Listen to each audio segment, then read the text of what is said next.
Hello, I'm William Years, Lorna Wood. and we just saw Love and Monsters. On the street. I like I guess you said it was 2006 when YouTube was getting big, so I like that um, sort of as if it were a YouTube vlog or something.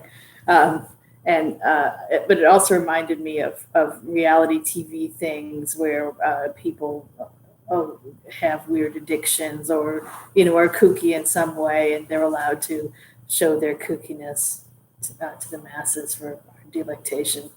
I thought that was good, and I like the monster and the way the people's heads appered in him, and I really liked what's the name of the actress?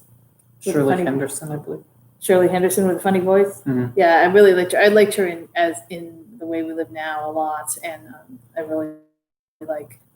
I like her offbeat ways.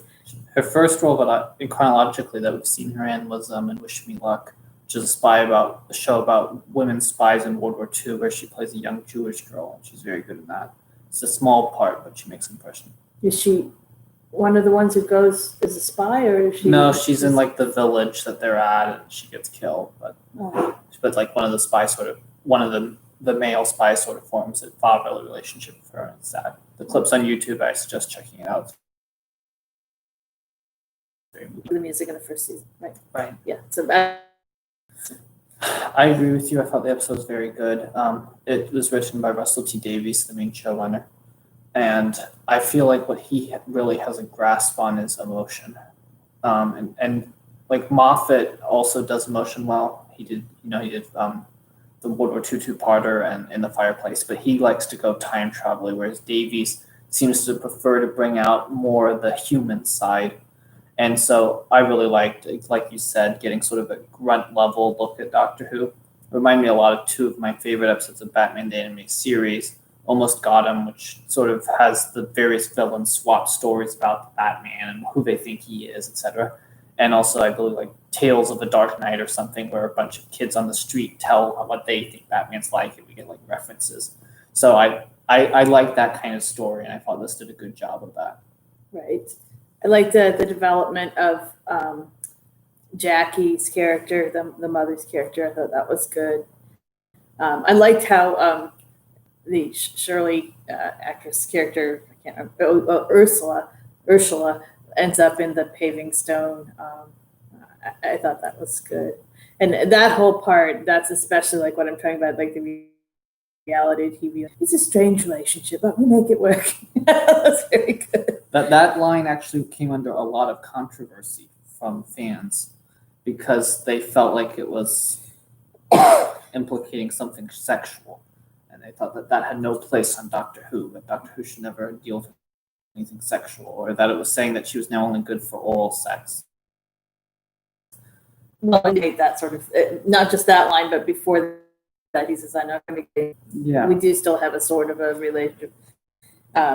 But why not? I mean, I think the Doctor, as a humanist. Right. I apologize if we have a problem with this video where it says our connection's unstable. And now we're back, I guess. I don't know. We'll see. I'll watch it back. So I also thought that the ending was well done, because the Doctor doesn't really do much. And so I like that, the grunts helped defeat the monster by tugging at him. I thought that helped reinforce the theme of not just this episode, also which is that the Doctor, for all of his superheroing, daring do, etc., can only do so much without ordinary humans. And that ordinary humans have heroic potential, and they bravely sacrifice themselves to save that one last guy. Yeah. Building on that last line, indeed, this whole episode is incredibly controversial. So, like, when you read the reviews, either you get, we loved it, or this was the worst episode ever. So I find that interesting. Why do the worst episode ever people hate it? They think it's too silly, and that they feel like it's more of a parody than an actual episode. But I feel like that misses the point, which is that it's just sort of this is what would have happened to people if the Doctor touched their lives, and it expands on the theme that's been growing throughout the seasons, which is from the pilot even. But when the Doctor touches people's lives, it can lead to a lot of problems. I mean, we literally are introduced to the Doctor in the pilot episode Rose by saying like he's the bringer of death. So I don't feel like that this episode is a parody. I feel like it's continuing the themes that Davies has been developing. Right. Well, I think if it's a serious look at, I mean, obviously it's going to be silly because these people don't understand the Doctor at all, and so of course they come off as nuts. But of course we know that the thing they're nutty about is actually real. But how else would they see him? And then why should you not be able to do a show about that? I don't. Yeah, it seems dumb to me. And on a meta level, I feel like it works in terms of, the fans who love the Doctor and, probably gathered in basements to talk about him. So it works as sort of a love letter to fans. And what's so appropriate is that the alien design was actually developed by a 9-year-old fan who participated in a competition, sent in the alien design, and won. No, I love that that the alien has like a belly button kind of weird thing. That's good. Yeah. I didn't mind that he was silly. The 9-year-old was sad because he wanted the alien. He imagined the alien to be the size of this London double-decker bus, but you get that. And I can sympathize as a kid. I would have to. My vision had been not quite realized absolutely. But I still think the kid should be very happy that his design got featured in an episode. Oh yeah. What else about this episode? Not sure about the Electric Light Orchestra significance, but it was fun for me to hear that band again. It's been a while. I thought it humanized him, that it made him more, well, all of them more likable when they all had their little things that they brought to the group, and that was his. It came back a little bit in the soundtrack here and there. So. Going back to Jacky, I'm very impressed with what the show's done with Jacky, because Jacky, was a funny, light comic relief character in the pilot. She served her purpose fine, but now I feel like she's 3-dimensional, and I really like that the sci-fi show is taking the time out to come back to the people on Earth who've been left behind. I feel like a much lesser show would just not care about those people, or and give them some sort of short shrift. But that it keeps cutting back to that, keeps reminding us of the cost of going to space and all that. I think that's laudable. Well, and it came back to the theme of her having a string of inappropriate lovers, as single women like her might well do.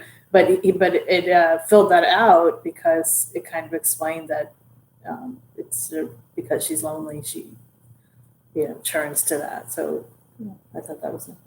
Yeah, it was respectful. I like that she's grown, but she hasn't grown beyond the bounds of what you would think was believable for that character, because I think she is meant to be limited, and that in a way makes her a more comforting home to come back to. She's never going to be somebody who transfers to another dimension. Of course, you wouldn't have expected that about Mickey, but they very carefully drew that arc out. So maybe there's something being prepared for her down the road, but at the moment, I like where she is, and I think it works. It's nice for Rose. And I really like how Rose came back and said, "You upset my mother." Yes, that's very much like the Doctor does when something happens to Rose. Right, but I like that she was like, "No," she must have gone, "No, Doctor, we're not going to Barcelona Planet. No, I got a call from my mom that she's been upset by this guy who's stalking me. Go in there and punishing him." Well, and then she even puts her mother before the obviously suffering people in a rather questionable ethical moment. Yeah, but then she comforts him, and so I thought that was well done, especially considering the Doctor and Rose had just like 2 scenes. It was important that their beats were good. Davies also says it inspired by the TNG episode, The Lower Decks, which is all about the Lower Decks people and how they view the bridge crew. And I feel like that worked as well, because when you see that episode on TNG, like the bridge crew is sort of scary. So not to be confused with the current No. Lower Decks show that we love. We love it so much. If you do, great. I hate it. I couldn't make it through 2 episodes. But in that TNG episode, like Picard seems much sterner, Riker seems much other than usual, and so I feel like it worked on a similar level as that. What did you think about Elton's mother's death and all that? I thought it was weird that he didn't remember it. This idea was he was like 2 or something. Yeah, it wasn't really clear how old he was, but yeah. No, he had to be a little bit older because they showed those sort of memories of it looked like he was maybe 4. But I guess that happens in some traumatic instances where people forget things, but I've never heard it happening with that kind of thing. Right. But anyway, maybe the doctors had something to do with it. Who knows? It was TARDIS radiation. When in doubt, TARDIS radiation. Yeah, that was kind of, yeah, I don't know that I needed that to be in there. It didn't really bother me at the time, but yeah. What do you think? I thought it worked to add a little bit of an extra emotional punch. I just wish we could have been clear about his age. You know, if he were 2, I could buy it. If he were 4, that'd be a little odd. It would have been good. Maybe they couldn't do it for time reasons, but it would have been good to plant something there. I remember I just had a really bad feeling that night, or afterwards I felt really sad. Now I know why I was sad. There's something that had prepared for it. Would have been. I feel like Davies must have thought, we're still a little too lightweight. I want to put in a bit of sentiment, and so that went in. But I don't know what the story is behind that. It just felt a little abrupt. I guess there had to be some menace that would have called the doctor to protect him. Yeah, but I mean, with all the doctors failed traveling things, I could imagine him saying, "No, wrong house. Sorry." Yeah, I did feel like it was a shame that we didn't get any still doctors during the club meetings. I don't know if they could get the rights approval. Some actors or the actors to state an image of Colin Baker doctor or Sylvester McCoy doctor, whatever. Obviously, they couldn't get Eccleston doctor since at that point Eccleston wanted nothing to do with the BBC. Right, too. That I could have missed. Would have liked to see Eccleston. Yeah, but apparently Eccleston will be returning next year for some reunion.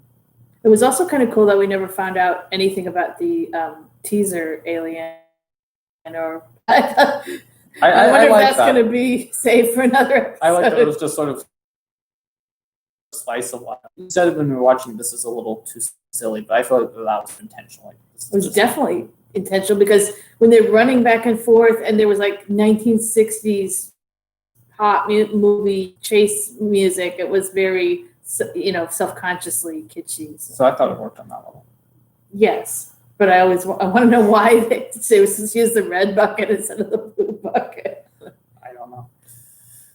Now that was that part was parodic, but it was very self-consciously parodic, and I felt like it might be parodic of the earlier episodes that we haven't seen, that we can't, many of which are lost, right? Yeah, those really early. Unless you can raid all the houses in South Africa, apparently.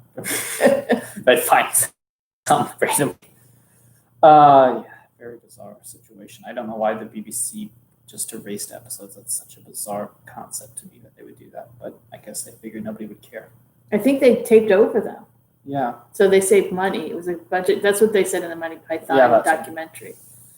Like, how insane is that? They just didn't foresee, because television was such a one-off thing. They didn't foresee that people would want to come back and see those things again. Yeah. So strange. Let's see. Is there anything else about this episode? I don't think so. I can't think of. I like the persona of the alien when he was in disguise. I like the constant dropping of Torchwood, and we also got a Bad Wolf reference too. I wonder if they're going to do more with Bad Wolf. So far it's been very unsatisfactory. Maybe this is just David going, nobody liked how what I did with Bad Wolf, so I'm just going to keep mentioning it, damn it. Yeah. I know, since we're going to get a whole show called Torchwood, I'm sure we're going to get some major payoff with Torchwood before the season ends. And I believe it premiered shortly after the second season ended. Is that the one with the other Captain guy? Jack. Yeah. Yeah. So I imagine Captain Jack will be coming back probably in the finale, and we'll find out. And the Doctor, and yet for some reason never showed up from 66 to 89. Yeah. We'll just have to suspension of disbelief, right? Yeah. Maybe just took a while to develop it. Boy, I thought the British Empire was more industrious than that. Britannia is very slow. So yeah, overall, we really enjoyed this one. I'd give it an A. I'm giving it an A+. Okay. I really liked it. I think that was set up. I would have gone. Perspective, and so I thought it was inventive and brave. So Yeah, it definitely encapsulates it that we like about the Doctor. And after the last 3 episodes, which have been more of a standard action show, I thought this was a return to what makes Doctor Who a better show than most. Yeah. Okay, great. Thank you for listening. I apologize if there were cutouts, internet connection. All right. Thank you. thank you. Bye. Bye.